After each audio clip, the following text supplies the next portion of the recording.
Hello everyone. Alright, this is Theory of the Firm Lesson 1. This is about scarcity. And you might think this lesson is kind of easy because there's not much math in here, but actually in my opinion this lesson is kind of difficult. These are subtle but very important distinctions that we need to make about these terms. Okay, so we're going to look at the fundamental variables of economics, and I've just chosen 3. Cost, total revenue, and profit. I'm sure you think, oh, this will be really easy, but actually, no.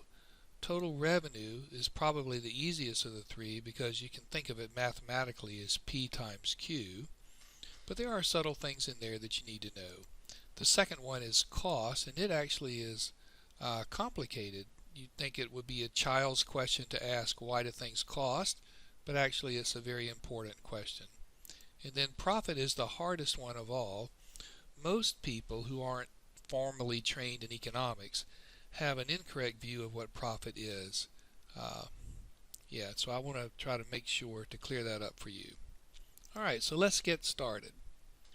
First, cost. What is cost? Or, more importantly, why do things cost? You might think of it as a simple question, but it's not. There are plenty of things that just exist in nature but are very expensive. Think about beachfront property. So that beachfront property is there, nobody made it, but it cost, a lot, maybe millions of dollars to get a piece of property on Front Beach. So why is that? Things cost because of scarcity. So what is scarcity? Well, scarcity is like a fundamental assumption inside of economics. That is, we live in a world of scarce resources. We have essentially unlimited wants and desires, but the world has limited resources. And so there needs to be a way to allocate those things. And what happens is a kind of competition emerges for those scarce resources. And this competition determines who gets the scarce resources and who walks away. So this competition can take many forms. There is tradition. If you think about in ancient times, resources were allocated based on what your family got before you and their family before them, their grandparents and so forth, and then your children will get the same allocation. Then there is authoritarian allocations, which we still have in some places today, where some godlike person decides everything and has ultimate authority. Then there is favoritism. This is actually very common today. So favoritism can take many forms, some of it quite ugly. There's sexism, racism, nepotism, but also other kinds of favoritism. So for example, in the COVID-19 vaccine scheme, old people are favored, healthcare workers are favored, and so forth. And young people, most of you, are disfavored. But anyway, there's favoritism as a way of allocating. There's wait in line, which of course is very painful for those of us who are busy or have small children, but others, maybe waiting in line is not so difficult. There's first come, first serve, which works to the advantage of those of us who are very organized and to the disadvantage of those of us who are not. And then ultimately there's violence. Violence is the solution of last choice. When all the others kind of break down, we can just fight each other for the resources. Now, there were a couple of authors, my favorites actually, Armin Alchian and William Allen, wrote this book some time ago, Exchange and Production. You can find it in our library. And they have a whole chapter where they discuss these different forms of competition for allocating things. And they use the term allocation. They call it methods of allocation. They list all these out and several others. And then finally they get around to price. Price is a form of competition, or to put it a better way, price is a method of allocating scarce resources. We allocate them by price. And the way that happens is we compete with each other in kind of a bidding process. We bid the price up until finally the highest bidder gets the resource and the others do not. That might be hard for you to see when you walk into Walmart and you see things on the shelf and you can just get them and the person behind you can too. But ultimately, resources are scarce. All resources are scarce. So the raw materials that go into each of those things are scarce, and whoever made them had to compete with others to get those resources, and mostly they compete with price. Okay, so price has a big advantage over violence, and that is price is somewhat civilized, and so the resource isn't destroyed or mostly destroyed in the violent process that we use to allocate it. But it has another advantage that many of you probably haven't thought about, and that is price stimulates production where it's needed. So for example, if something gets more and more valuable, price signals producers to make more of it. But that doesn't happen with violence. If something gets more and more valuable, there's just more violence to allocate it. Or the line, if it's allocated by weight in line, the line gets longer. Or the favored group gets smaller, and so forth. Only in the case of price do we have this advantage, and that is that it signals producers to produce more. Still though, there are a lot of people who are uncomfortable with using price as an allocative system. And they will argue, well, what about poor people? And they'd be right. Poor people are disfavored by price. We don't actually say poor people in formal economics. We say those not able to pay. Those not able to pay. Poor people. So even though they might want a thing, they're not able to pay, so it gets allocated to somebody who is.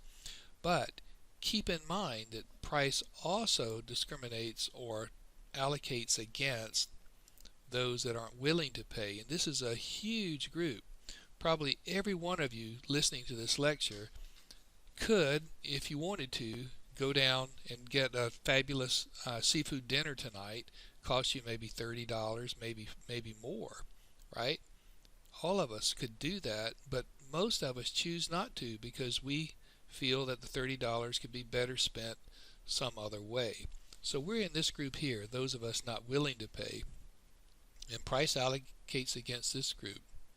It would be easy to solve this problem about those not able to pay to simply give them some money. If you were truly worried about those who are not able to pay, to just allocate some money to them and then let them decide. And who knows what they would decide with their money. They might decide to buy this expensive thing, or they might decide to do something else.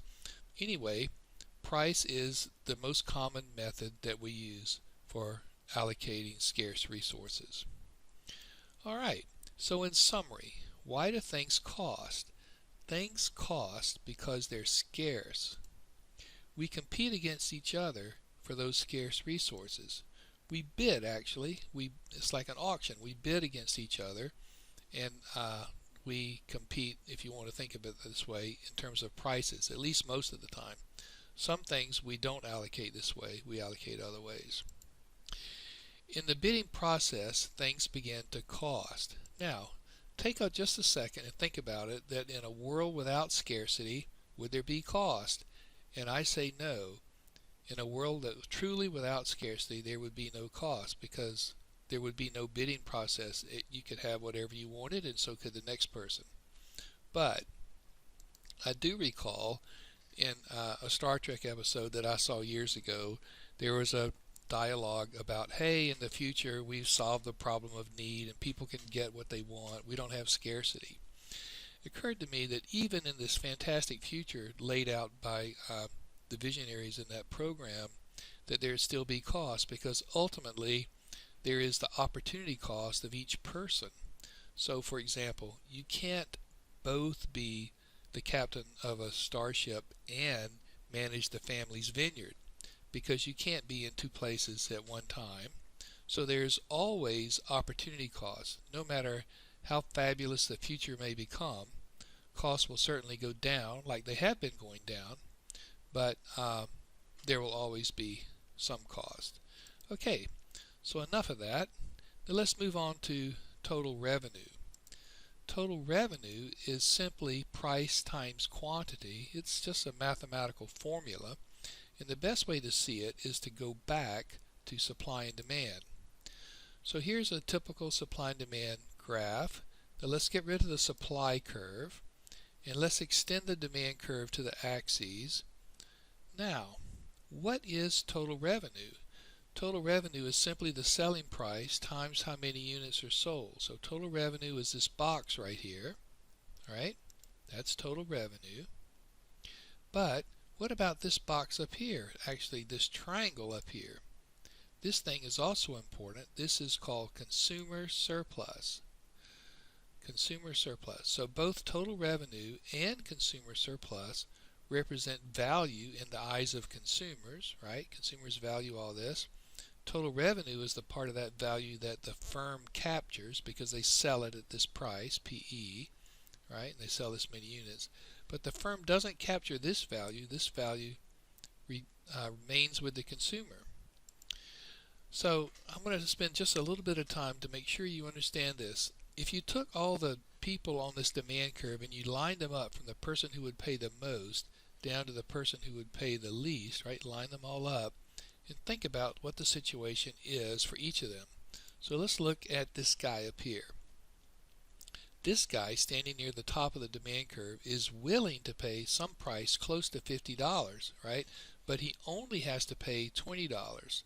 So he pays $20, he gets value close to $50, so this consumer receives consumer surplus equal to whatever this distance is right here, roughly $30, right? 50 minus 20.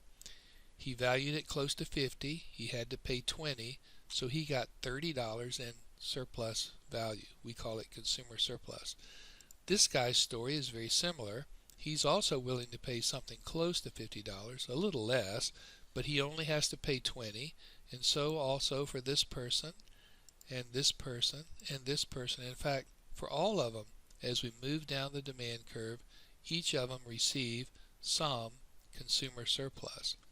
Even these guys down here near the bottom, they don't receive a lot of consumer surplus, right? So this person, for example, maybe would have paid $22 for the thing, but they only had to pay 20, and so forth. So this area here is value that consumers receive over and above what they had to pay. Okay, so now let's work one out. So what actually will be total revenue? Well, it'll be $20. This is the price times 200. Price times quantity, 20 times 200 is 4,000. So in this example, total revenue is 4,000. Now, what is consumer surplus? Consumer surplus is the area of this triangle. So that triangle is 1/2 base times the height. That's the formula, in case you've forgotten from your old high school days. This is the formula for the area of a triangle. So this particular one will be 1/2 times the base. This is the base right here. That's 200, right? From here over to here is 200 times the height. So some students will put the height as 50, but it's not. The height is this distance right here. Right? So the height is 30. Can you see that? Because it's 50 minus 20. So 1/2 times 200 times 30 is 3,000. So consumer surplus is 3,000. Now, keep in mind that the total value is equal to total revenue, which was 4,000, plus consumer surplus, which was 3,000. So the total value of this operation to these consumers was 7,000. Consumers had to pay this, and they retained this extra value, which we call consumer surplus. All right, that's important. Now, in summary, total revenue is price times quantity. Total revenue is that part of the total value generated by the firm's activity that part that's generated. Total revenue is part, okay, now total revenue is part, but not all of the value generated, because remember, there was also consumer surplus that consumers kept. The firm didn't get that. So consumer surplus is value generated by the firm that consumers receive. Firms collect none of consumer surplus. Firms collect instead total revenue. So total revenue plus consumer surplus together equal the total value of this activity, whatever it is that the firm has done. Okay, so that's total revenue. Now, what is profit? Well, profit mathematically is simply total revenue minus total cost. But it's important to remember what those things are. Profit is value created by the firm, but it's not all the value, because remember, some of the value created by the firm in the form of consumer surplus doesn't show up in the profit equation. Remember, consumers kept that. This profit is over and above the value of the resources used in the next best alternative. Okay, so what that means is, if this thing is positive, that means that the value generated by this activity, whatever it is, measured in terms of total revenue, is greater than the cost measured in terms of the resources used up to society. So a positive profit actually is a good thing, because it means the resources we used had less value someplace else. Alright, let me try again. Profit equals total revenue minus total cost. Alright, total revenue is the value to consumers of the product, but it's not all the value, it's just part of it. So total revenue is a measure of the value to consumers of the product, but not all of it. And total cost is a measure of the loss to society of the resources that they had to use to produce that product. Remember, cost emerges as people compete for scarce resources. So, costs represent value lost as resources are diverted from one activity to another. Alright, so profit is value created over and above the loss from the diverted resources. If this thing is positive, it simply means that whatever society had to give up over here is more than offset by the value generated here. But don't forget that profit is not all of the value. There's still that other value, consumer surplus, that the firms don't get. Alright, now I want to take a second and kind of push back a little bit on this term that you see floating around a lot of times, especially in ethics classes. They talk about you should give back. People who make profit should give back. And I'm not opposed to people who make profit doing whatever they want with their firm, with their funds. If they want to fund new hospitals or give it to education or whatever, I mean, that's great. But it's not a thing that's kind of mandated. It's not like profit is something they've extracted from society. No, profit is a value that they've created.